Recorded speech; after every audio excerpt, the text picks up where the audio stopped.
it's not, it's Elio, not Elmo. Where is that one? It's on 7A. 7A1. 7A, Elmo.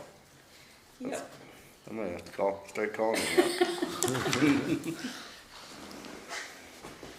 that. Item 3, minutes approval, meeting of 10/6/2025.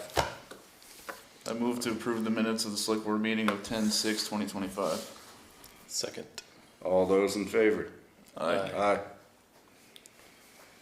Item 4, select board pay orders. I move to approve the pay orders for payroll and accounts payable. Second. All those in favor? Aye. Aye. Item 5, announcements and correspondence. So I attended the LCT's Town Fair in South Burlington last week, and of particular note, the keynote speaker was Tammy Piper, I can't remember how she pronounces her name. She's the co-founder of something called the Dignity Index. And I just wanted to highlight that in particular, because as elected officials, we all know that that disagreeing in a dignified manner is hard to do. And so I just wanted to call everybody's attention to what they call the Dignity Index. It's a pretty easy scoring system. 8 is like the best you could be. Each one of us is born with inherent worth, so we treat everyone with dignity no matter what. And 1, which is on the opposite side of the scale, is they're not even human. It's our moral duty to destroy them before they destroy us. And then there's other varying parts. I just wanted to share that in general, share it among your colleagues, your friends, everyone who engages in social media, because I think it's a really good tool to start toning down the discourse that we see not only nationally but locally. So that was. Can we put it on our website somehow? We could do that, yeah. I mean, it implies that we endorse it, but I think we should endorse it. I think it's a. I mean, I suppose you could make the motion to endorse it at some point. But yeah, I was thinking about putting it somewhere public. So that was good. There was also a de-escalation. What do you call it? Training by a guy named Morning Fox. And that's for when things have gotten out of hand already. So the theme of the fair and the theme of a lot of things that I've been attending lately have been around, respectful discourse in general. So there was that, and then the website has been migrated. So the content that we had on our site as of the time that we said migrate it, which was about a month back, has been migrated. The site's basically set up. It was handed over to myself on Friday. We had another training session today. I set up 2 other admins, Tina and Allie so far. And so basically it's now an in-house process. We have to clean up those pages and make them like we want them to be, and then we'll move them over when we're ready to. We're hoping in a couple of weeks. We're still hoping for the October 31st-ish. So that's really exciting. It looks really great. Correspondence in the board's meeting packet is an email and a letter from Matt Bachler of Wyndham Regional Commission explaining Act 181, which made substantial changes to Act 250, the state designation program and regional planning requirements. This Friday, October 24th, there'll be an open house to celebrate the renovated town office building here from 3 to 6 p.m. I have heard there's going to be cookies. Members of our committees and boards and our state rep and members of the renovation team will all be there. Please come and celebrate with us. Even if you've been here before, come and tour the building. One thing just to mention for that one, so we don't have to warn it as a meeting, we should probably not do a quorum of any board. I think the boards all know that too, right? I think so. I think we've mentioned that before, so. Does that mean just not stand together with your Well, I committee, mean, basically? you can come as long as you're not talking about business, but Right. yeah, just make sure you're not talking about select board business if all 5 of you, or a quorum of you come. Yeah, we'll station one. Socially distanced. There are 2 sessions on the strategy for resilient Vermont, which will occur on 10/23 at 12 p.m. and 10/27 at 6 p.m. And I believe that's online because there wasn't a It's online. location on there. Yeah, I signed up for the 12 p.m. one. Okay, perfect. And then there was an email from Meg Staloff about the Southern Vermont Municipal Leaders Network event, which is entitled Economic Development for Every Town, and that's on December 2nd from 9 to 12:30 in Wilmington. And I plan to attend. I'm planning on attending the Deep Dive into CHIP, which is a new program. I don't know if you've heard of that. It's a smaller version of TIF, and it's directly related to housing. So. And small town specific, if you will, I mean. Well, CHIP is designed to work for smaller towns, because the TIF process is Rutland and the like. yeah, people who have a lot of staff and Yeah. money and resources. Yep. So anybody else wants to go up there? I encourage you to come. Some members of the planning commission may want to come. So I believe there's a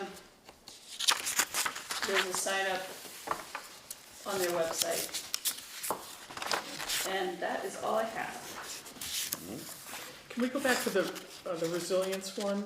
Tom, Yeah. is that something that you've been working on?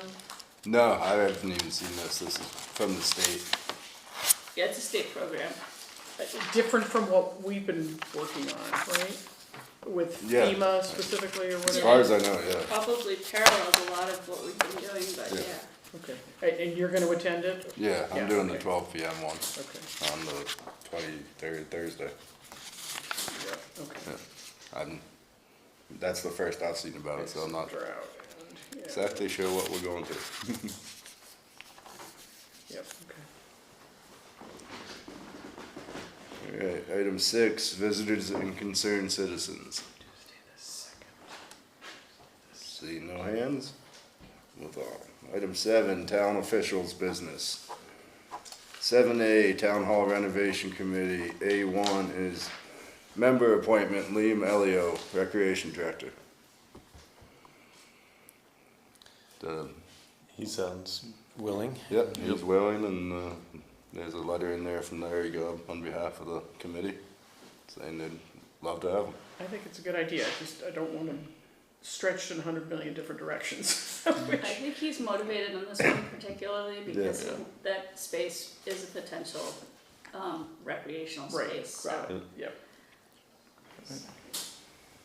I'll make the motion.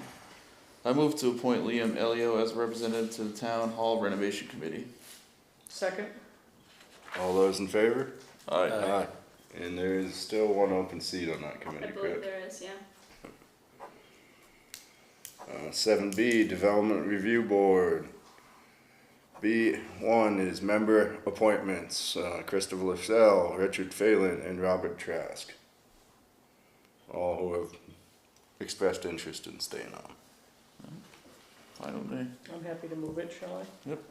I move to appoint Christopher Lascelles, Richard Phelan, and Robert Trask as representatives to the Development Review Board for a term of 3 years. Second. All those in favor? Aye. I think there's also another vacancy on that board as well, because Chris Fennell, or so one of the members moved away. Yeah, I do remember that. So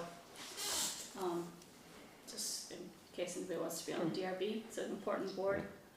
We usually have a list of open positions at the post office. I have not had a chance to Yeah, I re-up that. Yeah. It's on my list of things to do.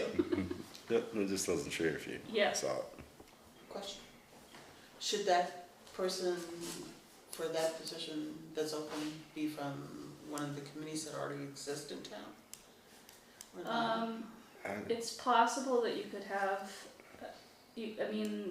There are some boards that you can't be on both, so I'm not sure. We'd have to look that up. I'd have to look at that particular piece, Yeah.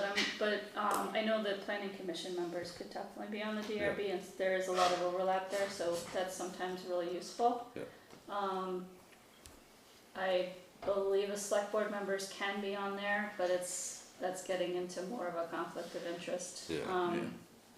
I can go and look, I don't know where the, Someone showed me the conflict of breakdown, and it's probably mostly select board. it's, That's yeah, it's more restricted like from doing select stuff. board, and listers, and it can't be listers, and Yeah. listers can't be select board members. It's a good way to That's- involve people who are not on committees Yes. to join in some effort of our Um, municipal government, so. The thing about the DRB though, is that it does involve, you do have to have a fair amount of knowledge or willingness to learn the bylaws and the state regs, so. Yeah. It may not be for everyone, but, if that's your cup of tea, if you're a developer or, somebody in the trades, real estate, something like that, it's a good position to volunteer for. Item 8, transfer station solid waste management, 8A's updates, I have no updates at this time. 8B is fourth corner recycling request, Kate Fellows. Hi, so I'm Kate Phillips, assistant operator. We run a small nonprofit in Wyndham, which is about maybe 8 or 9 miles from here. We use your transfer station, and we had kind of a question to begin a conversation. We run artist residency programs, so we have folks who live on site who are here for extended periods but don't necessarily stay here more than a couple months. So everybody helps with our recycling, we have a dumpster. The issue we're running into is the acquisition of cards and the transfer of cards and having cards go through other people's laundry and then not having them. So our question was if you would be interested in us making an annual donation, which would exceed what we spend now in the recycling cards. Or even in the foreseeable future? Yeah, in order to have some kind of, I don't know, a card decal or something so that we could come in and do recycling even for folks that aren't as well versed in, it would streamline our processes. We do realize that that's implementing or asking about implementing a different process for you all, but we thought we could ask. And the other thing I want to tack onto that is, it also, because when we looked at the math, we were like, well, we're probably spending $170 a year annually in cards, right? It would be worth it for us to pay $300 annually. And not necessarily, I know that there's an ethic thing that goes along with the trash. The more trash you generate, the more you should pay. And the people who generate less trash pay less. Ours is pretty much just a recycling issue because we do have a dumpster on site. So, but if we're seeing that we would be willing to almost spend double to not use the card system, it might imply that there's revenue that you guys could be taking in to people like us that would be willing, if there was an annual sticker you could pay $400 for, right, to do recycling, We're willing and able participants. yeah, we love to be a part of that. Right. And it's also because navigating it, since our residencies do change, and sometimes we have 12 people living on site, sometimes we have 5, sometimes we have, so for us, it was just like, yeah, take the Toyota, because the Toyota's got the sticker on it, and go down and do the thing, right? So that's what we're trying to start a conversation about. So you are nonprofit 501, what is it, C3? We give transfer station waivers to nonprofits all the time. Say that again, please. We give transfer station waivers to nonprofits. I don't think that's It's not the a new request though, right? And You're we asking if don't they want can to make not a- contribute. No, we Yeah. want to, we use your Because services. we use the service, Yeah. and I do think that, talking to the people that run the transfer station, I know how limited the budget is for that, and I don't want to be exempt from contributing to that, It'd be ideal, it sounds like you sort of know how much you spend currently, Yeah. to just be able to say, okay, sure, a donation in that amount, whatever you would have budgeted for the tickets, you just give us a time amount. Yeah, and if they're coming in the same truck, the transfer station guys will get to know that truck, and That's true. I don't think think it's a you- little, Yeah. yeah. Even if there was a pass, I could leave in the, Yep. a dash to the Yeah. truck, I'm sure we can something come up like with that. 8.5 yeah, by we can come 11. up with something, send you, give you a letter.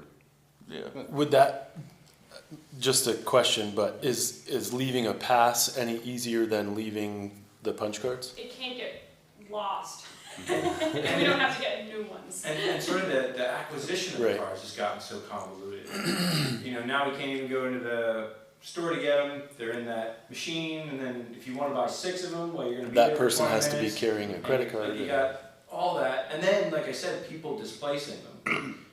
Cause you do get punched, then they run out, and then we gotta get new ones. So if there's a laminated thing that I literally have in the dash. Tape it to something. You know what I mean? Like, yeah, almost like the bathroom key sort of idea. Right, It's like so awkward they can't miss it, right. you know? No, we can have a letter written up, but give it to them. Yeah, I got no issue with that. It sounds like an interesting concept that, as you mentioned, there might be other